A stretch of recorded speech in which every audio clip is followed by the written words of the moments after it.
அன்னை தகவல் சேனலில் இன்றைக்கி என்ன பார்க்க போகிறோம் அப்படின்னா, ஜவஹர்லால் முதுகலை மருத்துவ கல்வி மற்றும் ஆராய்ச்சி நிறுவனத்தில் வேலைகள் அப்படின்னு சொல்லியிருக்காங்க.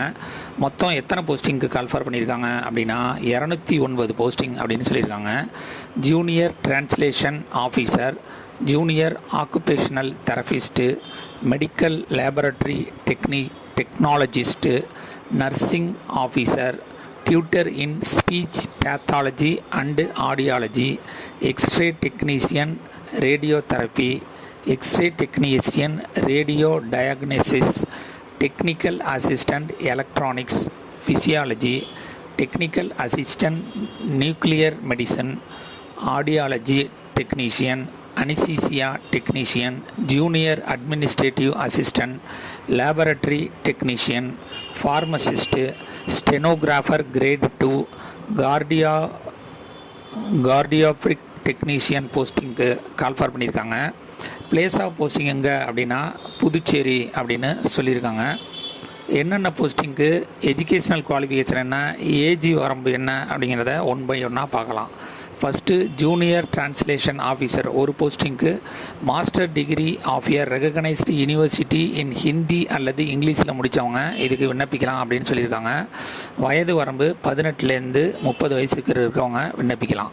செகண்டு ஜூனியர் ஆக்குபேஷனல் தெரபிஸ்ட் ஒரு போஸ்டிங் கால்ஃபார் பண்ணியிருக்காங்க. Degree in occupational therapy from a recognised university அல்லது இன்ஸ்டியூட்டில் படித்தவங்க இதுக்கு விண்ணப்பிக்கலாம்னு சொல்லியிருக்காங்க. வயது வரம்பு 18லேருந்து 35 வயசு இருக்கிறவங்க இதுக்கு விண்ணப்பிக்கலாம். தேர்டு மெடிக்கல் லேபரட்டரி டெக்னாலஜிஸ்ட் 4 போஸ்டிங்க்கு கால்ஃபர் பண்ணியிருக்காங்க. Bachelor degree in medical laboratory science முடித்தவங்க இதுக்கு விண்ணப்பிக்கலாம். வயது வரம்பு 18லேருந்து 30 வயசு இருக்கிறவங்க இதுக்கு விண்ணப்பிக்கலாம் அப்படின்னு சொல்லியிருக்காங்க. ஃபோர்த்து நர்சிங் ஆஃபீஸர் 154 போஸ்டிங்க்கு கால்ஃபர் பண்ணியிருக்காங்க. பிஎஸ்சி ஹானர்ஸ் நர்சிங் மற்றும் பிஎஸ்சி நர்சிங் 18லேருந்து 35 வயசு இருக்கிறவங்க இதுக்கு விண்ணப்பிக்கலாம் அப்படின்னு சொல்லியிருக்காங்க. 5வது tutor in speech pathology and audiology ஒரு போஸ்டிங் கால்ஃபர் பண்ணியிருக்காங்க. Post graduate degree in speech and language pathology அல்லது ஆடியாலஜி முடித்தவங்க இதுக்கு விண்ணப்பிக்கலாம் அப்படின்னு சொல்லியிருக்காங்க. 18லேருந்து 35 வயசு இருக்கிறவங்க இதுக்கு விண்ணப்பிக்கலாம் அப்படின்னு சொல்லியிருக்காங்க. 6 எக்ஸ்ரே டெக்னீஷியன் ரேடியோ தெரபி ஒரு போஸ்டிங் கால்ஃபர் பண்ணியிருக்காங்க. பிஎஸ்சி இன் ரேடியேஷன் டெக்னாலஜி அல்லது BSc in radio therapy technology முடித்தவங்க இதுக்கு விண்ணப்பிக்கலாம். வயது வரம்பு 18லேருந்து 30 வயசு இருக்கிறவங்க இதுக்கு விண்ணப்பிக்கலாம் அப்படின்னு சொல்லியிருக்காங்க. 7 x ray technician radio diagnosis 5 போஸ்டிங்க்கு call for பண்ணியிருக்காங்க. பிஎஸ்சி இன் ரேடியோகிராஃபி அல்லது மெடிக்கல் இமேஜிங் டெக்னாலஜி முடித்தவங்க இதுக்கு விண்ணப்பிக்கலாம். 18லேருந்து 30 வயசு இருக்கிறவங்க இதுக்கு விண்ணப்பிக்கலாம்னு சொல்லியிருக்காங்க. 8வது டெக்னிக்கல் அசிஸ்டண்ட் எலக்ட்ரானிக்ஸ் ஃபிசியாலஜி ஒரு போஸ்டிங் கால்ஃபர் பண்ணியிருக்காங்க. Degree in engineering in electronics அல்லது எலக்ட்ரிக்கல் முடித்தவங்க இதுக்கு விண்ணப்பிக்கலாம். 18லேருந்து 35 வயசு இருக்கிறவங்க இதுக்கு விண்ணப்பிக்கலாம்னு சொல்லியிருக்காங்க. 9 டெக்னிக்கல் அசிஸ்டண்ட் நியூக்ளியர் மெடிசன் ஒரு போஸ்டிங் கால்ஃபர் பண்ணியிருக்காங்க. Degree in nuclear medicine technology approved by ஏஇஆர்பியில் முடித்தவங்க இதுக்கு விண்ணப்பிக்கலாம் அப்படின்னு சொல்லியிருக்காங்க. வயது வரம்பு 18லேருந்து 35 வயசு இருக்கிறவங்க இதுக்கு விண்ணப்பிக்கலாம். 10 அனிசிசியா டெக்னீஷியன் ஒரு போஸ்டிங் கால்ஃபர் பண்ணியிருக்காங்க. டிகிரி அல்லது டிப்ளமோ இன் அனிசிசியா டெக்னாலஜி முடித்தவங்க இதுக்கு விண்ணப்பிக்கலாம். வயது வரம்பு 18லேருந்து 30 வயசு இருக்கிறவங்க இதுக்கு விண்ணப்பிக்கலாம் அப்படின்னு சொல்லியிருக்காங்க. 11th ஆடியாலஜி டெக்னீஷியன் ஒரு போஸ்டிங் கால்ஃபர் பண்ணியிருக்காங்க. Diploma in hearing language and speech DHLS முடித்தவங்க அல்லது டிப்ளமோ இன் ஹியரிங் எய்டு அல்லது ஏர்மவுல்டு டெக்னாலஜி டிஹெச்ஏ அல்லது இடி முடித்தவங்க இதுக்கு விண்ணப்பிக்கலாம் அப்படின்னு சொல்லியிருக்காங்க. From rehabilitation council of India recognised centre அல்லது ஈக்குவலண்ட் அதாவது அங்கீகரிக்கப்பட்ட யூனிவர்சிட்டி அல்லது இந்த கவுன்சிலில் முடித்தவங்க இதுக்கு விண்ணப்பிக்கலாம் அப்படின்னு சொல்லியிருக்காங்க. முன்னுரிமை யாருக்கு தராங்க அப்படின்னா நாலேஜ் ஆஃப் தமிழில் படித்தவங்களுக்கு இது முன்னுரிமை தரோம் அப்படின்னு சொல்லியிருக்காங்க. வயது வரம்பு 18லேருந்து 25 வயசு. 12 junior administrative assistant 24 posting call for பண்ணியிருக்காங்க.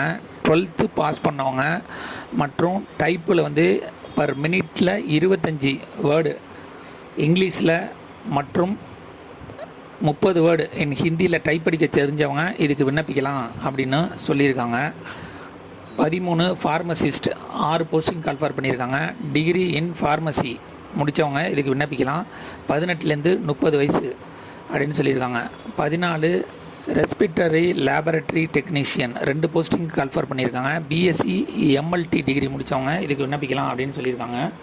வயது வரம்பு 18லேருந்து 30 வயசு இருக்கிறவங்க இதுக்கு விண்ணப்பிக்கலாம்.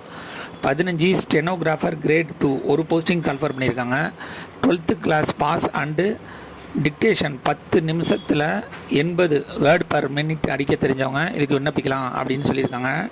அதே மாதிரி டிரான்ஸ்கிரிப்ஷன் 65 மினிட்ஸ் இங்கிலீஷ் மற்றும் 75 மினிட்ஸ் ஹிந்தியில் ஆன் மேனுவல் டைப்பு அடிக்க தெரிஞ்சவங்களும் இதுக்கு விண்ணப்பிக்கணும் அப்படின்னு சொல்லியிருக்காங்க. கடைசியாக 50 minutes English and 65 minutes Hindi on கம்ப்யூட்டரில் டைப் அடிக்க தெரிஞ்சவங்க இதுக்கு விண்ணப்பிக்கலாம்னு சொல்லியிருக்காங்க. வயது வரம்பு 18லேருந்து 27 வயசு இருக்கிறவங்க இதுக்கு விண்ணப்பிக்கலாம்னு சொல்கிறாங்க. 16 கார்டியோகிராஃபிக் டெக்னீஷியன் 5 போஸ்டிங் கால்ஃபர் பண்ணியிருக்காங்க. பிஎஸ்சி கார்டியாடிக் டெக்னாலஜி முடித்தவங்க இதுக்கு விண்ணப்பிக்கலாம். வயது வரம்பு என்ன அப்படின்னா 18லேருந்து 30 வயசு இருக்கவங்க இதுக்கு விண்ணப்பிக்கலாம் அப்படின்னு சொல்லியிருக்காங்க. ஏஜ் ரிலாக்ஸேஷன் யார் யாருக்கெல்லாம் கொடுத்துருக்காங்க அப்படின்னா எஸ்சி/எஸ்டி கேண்டிடேட்டாக இருந்தாங்க அப்படின்னா அவங்களுக்கு 5 இயர்ஸ் ஏஜ் ரிலாக்ஸேஷன் கொடுத்துருக்காங்க. ஓபிசி கேண்டிடேட்டாக இருந்தாங்க அப்படின்னா அவங்களுக்கு 3 இயர்ஸ் ஏஜ் ரிலாக்ஸேஷன் கொடுத்துருக்காங்க. ஃபிசிக்கலி சேலஞ்சு ஜென்ரல் மற்றும் எக்கனாமிக்கலி வீக்கர் செக்ஷன் கேண்டிடேட்டாக இருந்தாங்க அப்படின்னா அவங்களுக்கு 10 வருஷம் ஏஜ் ரிலாக்ஸேஷன் கொடுக்குறாங்க. ஃபிசிக்கலி சேலஞ்சு எஸ்சி/எஸ்டி கேண்டிடேட்டாக இருந்தாங்க அப்படின்னா அவங்களுக்கு 15 வருஷம் ஏஜ் ரிலாக்ஸேஷன் உண்டு. இதை தவிர ஃபிசிக்கலி சேலஞ்சு ஓபிசி கேண்டிடேட்டாக இருந்தாங்க அப்படின்னா அவங்களுக்கு 13 வருஷம் ஏஜ் ரிலாக்ஸேஷன் கொடுக்குறாங்க.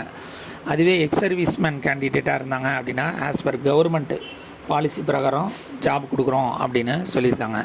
கடைசியாக செலெக்ஷன் ப்ராசஸ் எப்படி நடக்குது அப்படின்னா ஃபஸ்ட்டு எடுத்தோன்னா கம்ப்யூட்டர் பேஸ்டு டெஸ்ட்டு சிபிடி வைக்கிறாங்க. அதுக்கு அடுத்தது ஸ்கில் டெஸ்ட்டு வச்சுருக்காங்க. தமிழ்நாட்டில் எக்ஸாம் சென்டர் எங்கெங்கெல்லாம் இருக்குது அப்படின்னா புதுச்சேரி, டெல்லி, என்சிஆர், கொல்கத்தா, மும்பை, சென்னை, கோயம்புத்தூர், மதுரை, சேலம், திருச்சிராப்பள்ளி, திருநெல்வேலி, வேலூர் இங்கெல்லாம் எக்ஸாமினேஷன் சென்டர் வச்சுருக்கோம் அப்படின்னு சொல்லியிருக்காங்க.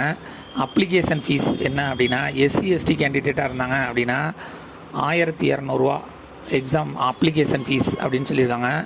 அதுவே general category, economically weaker section, OBC கேண்டிடேட்டாக இருந்தாங்க அப்படின்னா அவங்களுக்கு 1500 அப்ளிகேஷன் ஃபீஸ் அப்படின்னு சொல்லியிருக்காங்க. ஃபிசிக்கலி சேலஞ்சு கேண்டிடேட்டாக இருந்தாங்க அப்படின்னா அப்ளிகேஷன் ஃபீஸு நில்லுன்னு போட்டிருக்காங்க.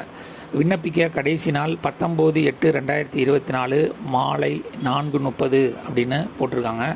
டிஸ்கிரிப்ஷனில் லிங்க் கொடுத்துருக்கேன். விண்ணப்பித்து வெற்றி பெற்று பணியில் சேருக. நன்றி, வணக்கம்.